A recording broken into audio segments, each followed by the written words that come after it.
Hey everybody, welcome back to our channel. My name is Watuva. For those who are new here and for those who are returning, thank you so much for being here. I'm smiling because I'm so happy. I'm so happy to be recording again for YouTube. I'm so happy to be doing a sit down video. And I'm also happy because we reached the 1000 subscriber mark. And I just want to send a huge shout out to everybody that has firstly been there from the beginning. I really appreciate every one of you guys. And secondly, the new subscribers, thank you guys so much for jumping on ship and joining the family. I really appreciate it. I'm not even consistent. We are working on it, but I really appreciate the constant support. As per title in today's video, I am doing a sit down video talking about being back home. I know I made a vlog when I left Europe, and I made a very small vlog of having poiki and whatever with my friends and just chilling, getting into being back home. This will probably be the first and the last time that I'm going to be talking about being back home, because it can only be stretched as far. I'm probably going to do a two-part video. I don't want it to be too long, but I also don't want to leave any things out. But this is a sit-down video where we are really talking about what it's been like to be back home. So with no further ado, let's get into this video. So before I get too deep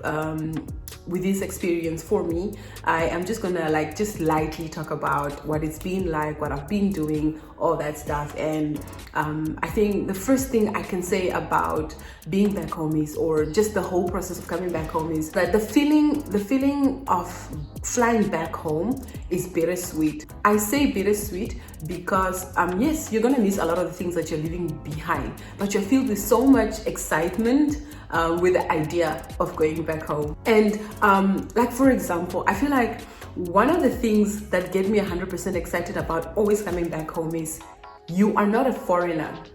You're never addressed as a foreigner. You are addressed as a national, as a citizen. So there's always a section for other passport holders and then EU citizens, right? And so the treatment between other passport holders and the EU citizens is usually very different, and you really just get treated differently. You are called a non-EU citizen, you are called a foreigner, you are called a national of whatever country.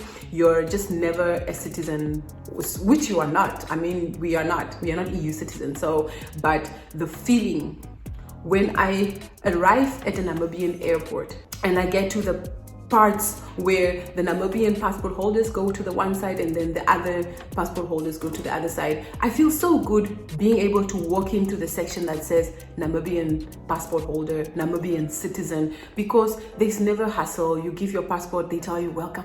They say welcome back home. And that feeling for me is like top tier. Apart from traveling and experiencing an adventure and excitement, I live for that statement. I live for the feeling that I get when I'm arriving at Hosea Kotako International Airport. I really live for that feeling. Secondly, so when I flew back, I flew with Qatar Airways and we flew through Doha. And I had a short layover in Doha. When I was finishing the last leg of my flight, catching the last flight into Windhoek, at the gate, I could sense the Africanness, the Namibianness, not even African, more the Namibianness and the South Africanness, because there was a lot of Afrikaans speaking people. There was this guy. I was so excited when I got by my gate and I'm hearing people speaking English. They were speaking English, but with a very deep Afrikaans accent. I knew it was an Afrikaans accent, and I approached the guy and I said, "Hi, how are you?" And they said, "Oh, I'm good, thanks. How are you?" I'm like, "I'm good." I don't know him, mind you. And I'm like, "Oh, are you South African?" He says, "No, I'm Namibian." I'm like, "Oh yeah, I can tell with the accent. It's so nice to speak to a Namibian." I haven't, I've spoken to Namibians on the phone and whatever, but it's a different feeling. It was a different feeling. I was super excited, and I was like, "Oh wow, it's so nice to speak to somebody from Namibia." It's so nice, like, "Oh, wait." So we exchanged a bit and spoke a little bit about our adventures. And also the other thing is that the flight attendants or the pilots between Germany and Doha are probably German or whatever else. But once you get on the last leg on the flight that goes to Windhoek, then you can also tell when the pilot makes an announcement, the accent is very familiar. The flight attendants, also mannerisms, accents, very familiar. And also with that, you can pick up that, oh my gosh, I'm on my way home. I think just preparing to come back home, those were probably some of my highlights. Initially, I did know already probably from the beginning of this year that I was probably going to come back home, and I should have done a better job preparing myself for it. Mentally, emotionally, I could have done a better job, but we're here and we are coping with it as we're going. So now we're gonna get into me being back home. So I arrived, and two friends of mine very close to my heart picked me up at the airport. And yeah, so I arrived in July. It was still very cold in Namibia. Yeah, I was really cold coming back, to the point where I had to get myself a warm water bottle. I couldn't deal, it was so cold. So more highlights in like coming back. I didn't realize that I loved fat cooks so much.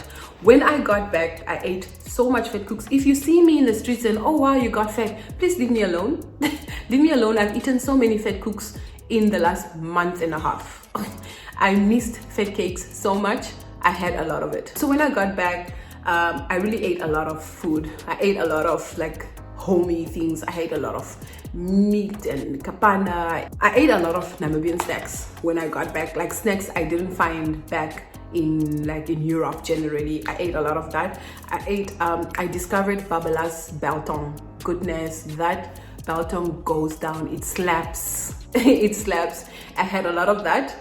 And my favorites, lemon creams. I feel like they have lemon creams in the Netherlands or in Europe, but for some reason they just never tasted like the baker ones. They don't taste like this ones. They don't taste like the ones from home. Or eating lemon creams in Europe that come from home just tastes so homey. And or eating lemon creams in Namibia, it's just, I love lemon creams. And then Fanta orange. I do not drink fizzy drinks. I don't drink soft drinks. But when I came back, for some reason, I had an obsession with Fanta orange.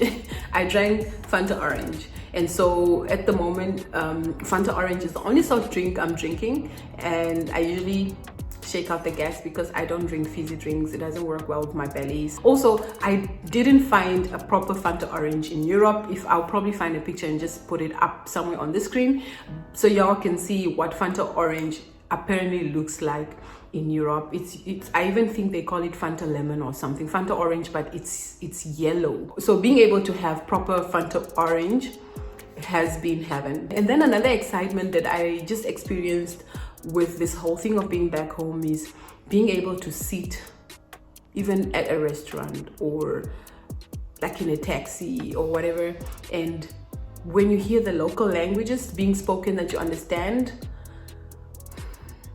it's underrated. It's underrated being able to understand a language when people are speaking around you. The feeling is underrated. The whole thing is underrated at this point.